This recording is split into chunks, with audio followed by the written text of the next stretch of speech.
Hiya folks, JD here, and today we're going to be looking at a comparison video, the QX65 and the Eachine E010S.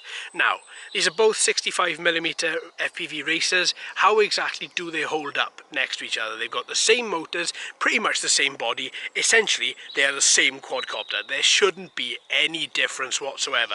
I'm going to be flying this. I believe the QX65 is in acro and the E010S is in horizon.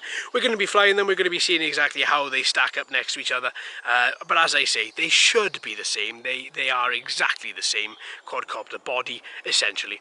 And I'm going to be flying that off my Eachine i6. Both of these quads have the Eachine receiver, have the FlySky receiver built in, therefore, again, same controller, two different profiles, absolutely perfect. Alright then folks, let's take these up. This is quadcopter number 1 out of the 2 we're going to be flying today, and this is the Eachine QX65. It's a 65mm tiny whoop FPV racer. It has a good camera to the front, it has a battery that gives you between 3 to 5 minutes of flight time, but as this is the Fly More combo, the pack that I bought, it came with 6 batteries. Now, that gives you quite a lot of flight time. You can use a lot of different goggles with it as well to give you that extra little bit of magic when you are flying FPV. All in all, this is quadcopter number 1. Let's have a little look at this flight and see how it compares to the Eachine E010S. So here we go. We are up, we are active, we are working. Right, let's see exactly how this does. Now, there's a lot to be said for 65mm FPV racers like this one. It flies extremely well, it's extremely true. It hasn't got a barometer built in, doesn't have altitude hold, but it has it is extremely stable anyway, so you can just alter that throttle and you will find that the quadcopter will hold in midair. Oh, this really does look very, very good. Now, with FPV racers, one thing you've got to remember is that you do have to have a little bit of space just to fly and expect the battery to run out pretty quickly. That is the one downside with this, but as I say, the Fly More combo comes with 6 extra batteries. So as soon as this battery is down, we'll just take the quadcopter down, we'll switch out that battery and take it back up in the air.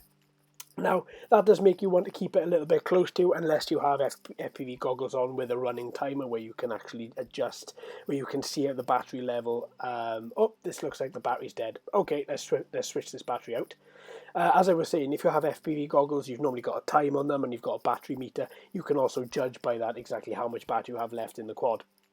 Now, even though we've just replaced this battery, we're going to take it back up. That was extremely quick. You know, so it's not really going to eat into your time with this quad an awful lot.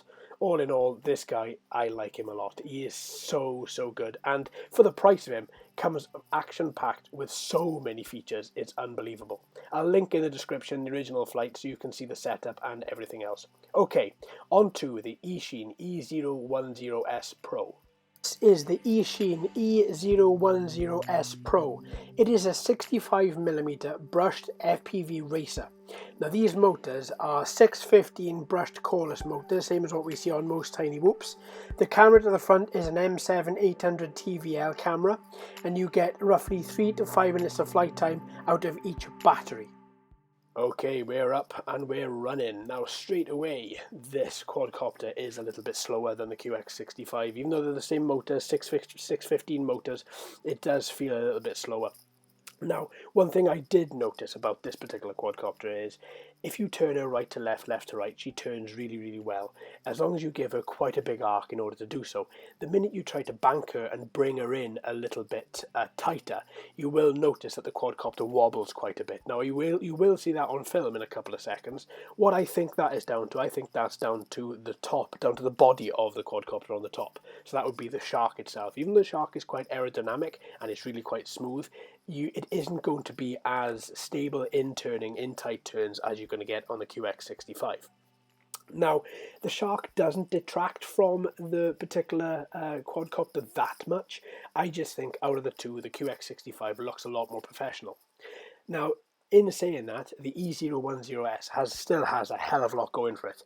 It's a BNF quadcopter, you can use your own transmitter, it flies very well, you get 5 minutes of battery life. The battery itself is a little bit more you may have that battery with a lot of other quadcopters. The connector is more universally used on the E010S, which means finding batteries for them is a lot easier. And again, it flies very, very well. It's just that wobble in the turn as soon as you banker. That's a little bit, that does put me off a little bit.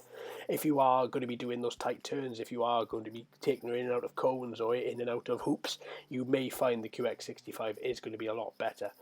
Now, in saying that, I had a lot of fun in flying this. I really did. I thought it was a good copter. I thought it responded well. It didn't give me any concerns. As you can see, I'm ripping it around. I'm chucking it around left, right, left and right. But I do see that wobble. That wobble does stand out to me quite a lot.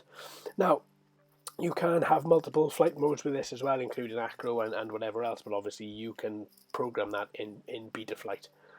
All in all, it is a good copter, but I don't think it's as good as the QX65. I really don't. I think the runaway winner in this particular video set is the QX65. It looks more professional. It has a lot more batteries with it.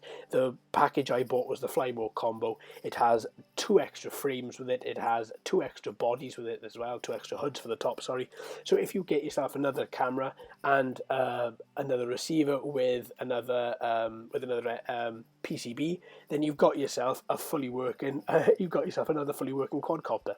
All in all, just excellent quadcopters, both of them. But I do definitely prefer the QX65.